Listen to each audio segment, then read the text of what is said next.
Hello दोस्तों, मेरा नाम है फरमान और मैंने स्टार्ट किया था B pharm first semester human anatomy and physiology.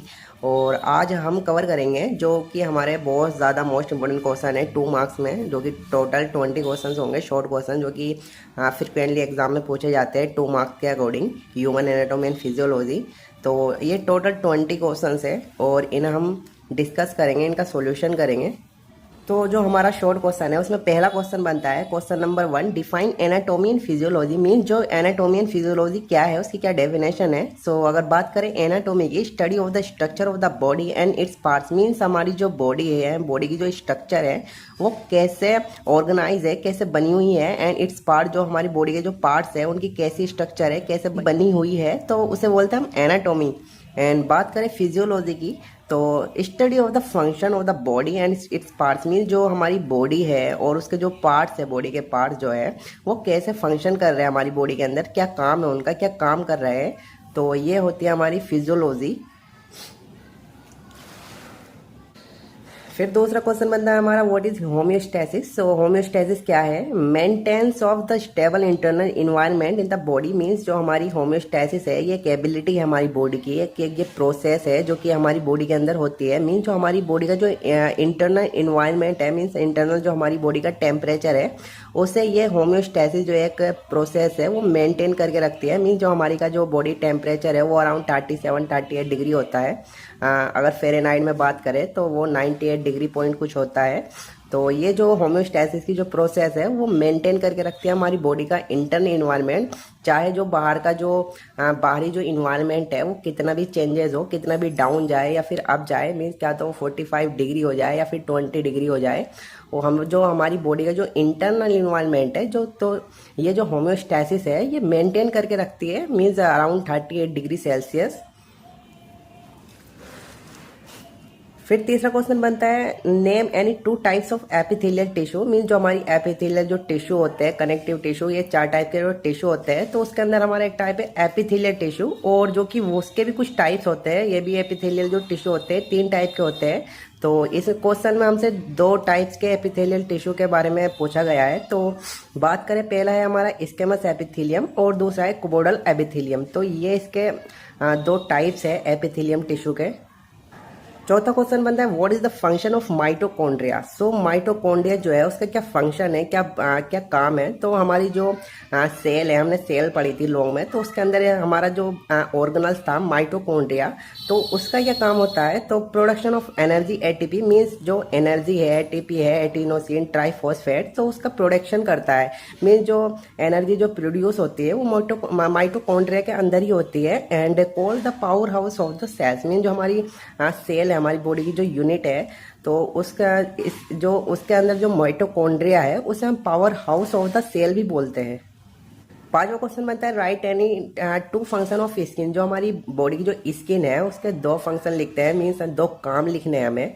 तो पहला होता है protection of the body from injury, microbes and UV radiation. Means जो हमारी जो स्किन है वो प्रोटेक्ट करती है हमारी बॉडी को इंजरी, क्या तो चोट लग जाए, या फिर माइक्रो ऑर्गेनिज्म से, या फिर अल्ट्रावायलेट रेडिएशन जो कि सनलाइट से हमारी बॉडी पर डायरेक्टली पड़ती है, तो इन चीज़ों से प्रोटेक्शन करती है हमारी स्किन। तो ये हुआ पहला फंक्शन। और दूसरे फंक्शन की अगर बात करें तो रेगुलेशन ऑफ बॉडी टेम्परेचर। जो हमारी बॉडी का जो टेम्परेचर है उसे भी रेगुलेट करती है हमारी स्किन। 6वां क्वेश्चन बनता है हमारा, define axial and appendicular skeleton. So ये बात करते हैं जो हमारी बोन्स है, हमारी बॉडी में कितनी टोटल बोन्स है, 206 बोन्स है, 206 हड्डियाँ हमारी बॉडी में। तो जो हमारा स्केलेटन सिस्टम है वो भी 2 पार्ट्स में डिवाइड है। पहला होता है एक्सियल स्केलेटन और दूसरा होता है अपेंडिकुलर स्केलेटन सिस्टम।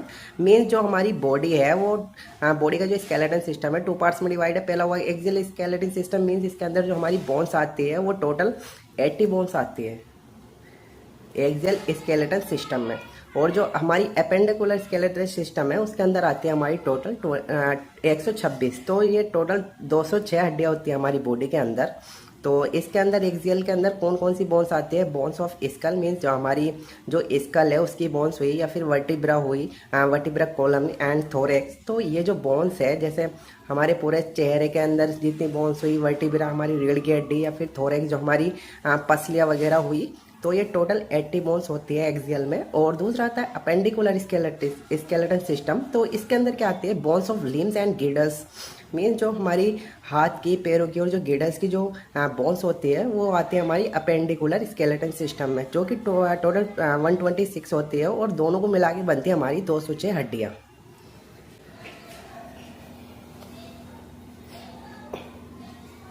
सातवां क्वेश्चन बनता है हमारा व्हाट इज कॉम्पैक्ट बोन। सो अगर कॉम्पैक्ट बोन की बात करें तो ये डेंस होती है hard outer layer of the bone that provide strength. Mean जो हमारा जो स्केलेटन सिस्टम है, जो हमारी बोन्स है, उसकी जो आउटर लेयर होती है बोन्स की, वो बहुत ज़्यादा हार्ड होती है, डेंस होती है, और जो कि प्रोवाइड कराती है स्ट्रेंथ, मीन्स हमारी बॉडी को मजबूती देती है, स्ट्रेंथ देती है।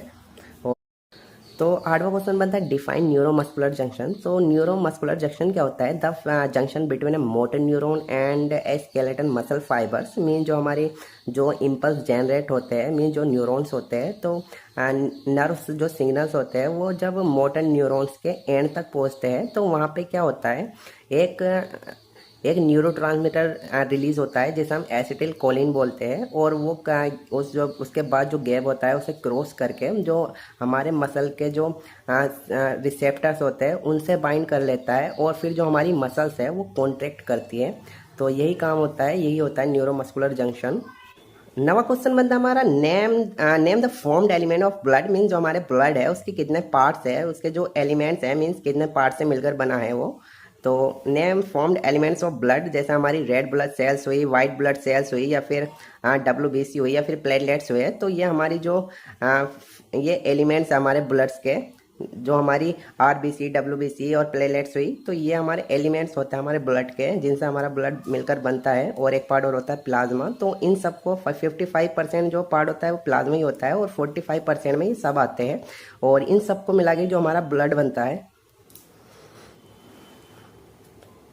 फिर हम डिस्कस करते हैं 10वां क्वेश्चन डिफाइन एनीमिया। तो एनीमिया क्या है, एनीमिया एक ऐसी डिसीज है जिसके अंदर जो हमारा ब्लड है वो कम होने लगता है। तो हमारी जो कैरिंग कैपेसिटी है, हमारी जो RBC है जो कि ऑक्सीजन कैरी करती है, तो हमारी बॉडी में सांस लेने में भी दिक्कत होती है। मीन्स ऑक्सीजन की कमी आ जाती है हमारी बॉडी के अंदर, क्योंकि हमारा जो ब्लड है वो कम होने लगता है। किसकी वजह से, डिफाइन एनीमिया। मीन्स जो एनीमिया एक डिसीज है, जो कि एक डिसीज होती है जिसकी वजह से हमारी बॉडी के अंदर जो हीमोग्लोबिन है वो कम होने लगता है।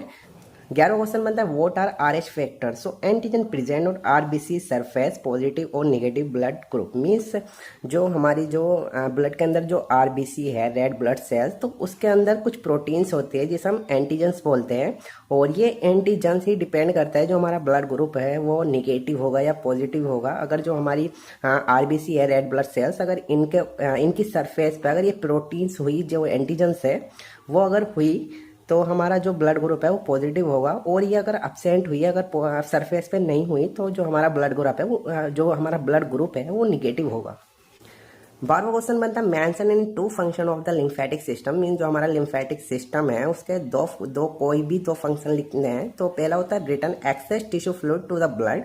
मीन जितना भी हमारा जो एक्सेस फ्लूइड है टिश्यू का वो ब्लड की ओर लेके आता है। और प्रोवाइड इम्यून डिफेंस, मीन्स हमारी बॉडी को इम्यूनिटी देता है। प्रोवाइड इम्यून डिफेंस मीन्स हमारी जो एंटीजन्स होते हैं उनसे प्रोटेक्ट करता है हमारी बॉडी को। तो ये इम्यूनिटी प्रदान करता है, इम्यूनिटी देता है जो हमारा लिम्फेटिक सिस्टम होता है।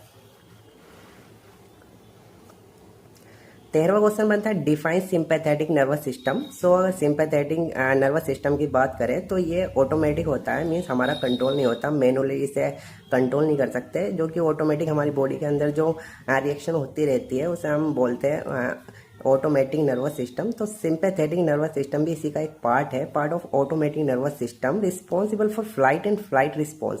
मीन जो भी हमारी बॉडी के अंदर जो एक्शंस होते हैं जो सडनली होते हैं, जो कि डेंजरस, मीन्स हमें लगता है कि हमें बॉडी को कोई खतरा है, जैसे फॉर एग्जाम्पल कोई हमारे सामने आ जाए और हम तेजी से वहाँ से भागने लगे, हमें लगे हमें वहाँ पर खतरा है, तो यहाँ पे जो सिस्टम काम करता है वो सिंपैथेटिक नर्वस सिस्टम ही काम करता है। ये क्या करेगा, हमारी जो ब्लड प्रेशर है उसे बढ़ा देगा, और जो हार्ट बीट है वो भी तेज़ हो जाएंगी, और जो हमारी ब्रोंकियल्स होती है फेफड़ों में तो उसे भी चौड़ा कर देता है ताकि हम तेज़ी से सांस ले सके। तो ये यहाँ पे जो काम करता है सिंपैथेटिक नर्वस सिस्टम ही काम करता है। 14 क्वेश्चन बनता है name any two cranial nerves, mean जो क्रेनियल नर्व्स है उनमें से किन्हीं दो का नाम लिखना है। पहली होती है हमारी ऑप्टिक नर्व्स जो कि हेल्प करती है देखने में, मीन्स जो हम सब जो भी कुछ देखते हैं तो ये नर्व्स ही होती है जो कि ब्रेन तक सिग्नल्स को लेके जाती है। और दूसरी होती है वेगस नर्व जो कि हमारी जो बॉडी के जो डाइजेस्टिव सिस्टम हुआ और भी जो हमारी हार्ट बीट हुई तो उसे कंट्रोल करती है ये वह नर्व्स जिसका नाम है वेगस नर्व्स।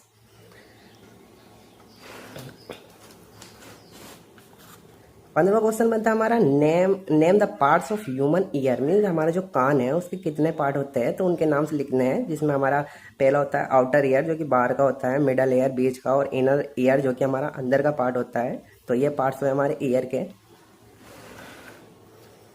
16 क्वेश्चन बनता है what is the function of cornea, means जो हमारी जो कॉर्निया है जो मीन्स हमारी आंख में जो वाइट वाइट जो पार्ट है तो उसे हम कॉर्निया बोलते हैं। क्या काम है उसका हमारी बॉडी के अंदर? Helps in refraction bending of light to focus on retina, means जो तो इसका क्या काम होता है, जो जब हमारी लाइट्स आंखों पे पड़ती है तो ये क्या करती है कॉर्निया, ये बैंड कर देती है हमारी लाइट्स को और फोकस करती है रेटिना, मीन्स रेटिना की ओर मोड़ देती है। ये जो हमारी कॉर्निया है लाइट्स को बैंड करके फोकस करती है रेटिना पर, तो ये काम होता है हमारी कॉर्निया का। और 17 क्वेश्चन बनता है डिफाइन ब्लड प्रेशर, जो हमारा ब्लड प्रेशर होता है जो कि नॉर्मली जो होता है, जो हमारे सिस्टोली होती है वो 120 और जो डायस्टोली होती है वो 80 होती है। तो ये हमारा नॉर्मल ब्लड प्रेशर होता है जो कि 120/80 होता है। तो ये क्या होता है इसके बारे में हम जानते हैं। Pressure exerted by circulating blood on the walls of arteries, mean जो हमारी बॉडी के अंदर जो आर्टरीज होती है और जो वेन होती है, तो आर्टरीज के अंदर जो हमारा ब्लड जो सर्कुलेट कर रहा होता है, मीन जो हमारा ब्लड है, ये हमारी एक आर्टरी है, इसके अंदर जो हमारा ब्लड सर्कुलेट कर रहा है तो ये वॉल्स पर धक्का लगाता है, मीन्स ये कोशिश करता है कि मैं बाहर निकल जाऊँ, धक्का लगाता है इन पर वॉल्स पर, जो हमारी आर्टरीज की जो वॉल्स है इन पर बहुत ज़्यादा प्रेशर लगाता है। तो यही होता है हमारा blood pressure exerted by circulating blood on the walls of arteries, means जो आर्टरीज की जो वॉल्स है उस पर प्रेशर लगता है तो उसे ही हम ब्लड प्रेशर बोलते हैं। 18वां क्वेश्चन बनता है what is the cardiac output, mean जो कार्डियक जो आउटपुट है, मीन जो हमारे हार्ट में जो ब्लड पंप होता है, amount of the blood pumped by each ventricles पर मिनट्स, मीन जो हमारे हार्ट है उसके जो चैम्बर्स होते हैं, दो ओरिकल होते हैं, दो वेंट्रिकल होते हैं, तो जो हम डिटेल में पढ़ेंगे 10 मार्क्स में आगे। Amount of the blood pumped by each ventricle पर मिनट, मीन्स हमारे जो वेंट्रिकल्स है जो कि नीचे का पार्ट होता है हमारे हार्ट का, तो वो 1 मिनट में कितना लीटर ब्लड पंप कर रहे हैं तो उस अमाउंट को ही हम कार्डियक आउटपुट बोलते हैं। 19वां क्वेश्चन बनता है व्हाट इज ईसीजी इलेक्ट्रोकार्डियोग्राम, जो ईसीजी है वो क्या है इलेक्ट्रोकार्डियोग्राम। सो ये क्या होता है, जब हमारी बॉडी में जो इलेक्ट्रिकल एक्टिविटी जो होती है तो उसे रिकॉर्ड करता है, हमारी हार्ट के अंदर जो इलेक्ट्रिकल एक्टिविटी होती है तो उसे रिकॉर्डिंग करने को ही ईसीजी बोलते हैं, इलेक्ट्रोकार्डियोग्राम। 20वां क्वेश्चन बनता है name any two disorder of heart, mean जो हमारी हार्ट की जो बीमारी होती है तो किन्हीं दो ऐसी बीमारी के नाम लिखने हैं। जैसे पहला हुआ हमारा माइटोकार्डियल इन्फ्रैक्शन, जिसे हम नॉर्मली हार्ट अटैक भी बोलते हैं, और दूसरा होता है हाइपरटेंशन, मीन जो हमारा बीपी है वो बढ़ने लगता है तो उसे बोलते हैं हम हाइपरटेंशन।